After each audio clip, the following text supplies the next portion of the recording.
Tasty egg gravy বানিয়ে ফেললাম বেঁচে থাকা চিকেন গ্রেভি দিয়ে। আমাদের অনেকের ঘরেই কিন্তু চিকেন রান্নার পর খানিকটা গ্রেভি বেঁচে যায়, সেটা ফেলে না দিয়ে এইভাবে ব্যবহার করো, খুবই কিন্তু সুস্বাদু হয় খেতে।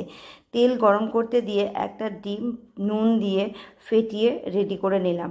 কড়াইয়ের মধ্যে তেলটা ভালো করে ছড়িয়ে নিয়ে ডিম দিয়ে দিলাম বড়া করার জন্য। কড়াইয়ের মধ্যে ডিমটা দেওয়ার পর ভালো করে ছড়িয়ে নিলাম, আর একটু ভাজা হয়ে গেলে পরে উল্টে উল্টে রোল করে নিলাম। রোলটাকে তুলে নিলাম। একই রকমভাবে আমি আরও দুটো ডিম ভেজে নিয়েছি। এবারে ডিমগুলোকে টুকরো টুকরো করে কেটে রেডি করে নিলাম।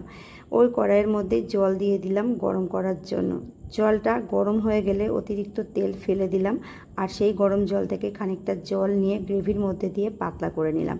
এবারে গ্রেভিটা ঢেলে দিলাম পুরো জলের মধ্যে। একদম পাতলা কিন্তু গ্রেভিটা করতে হবে। এবারে ফুটে গেলে ডিম দিয়ে দাও, নুন চেখে নিয়ে নামিয়ে ফেলো। খুবই সুস্বাদু খেতে হয়, বানিয়ে দেখো।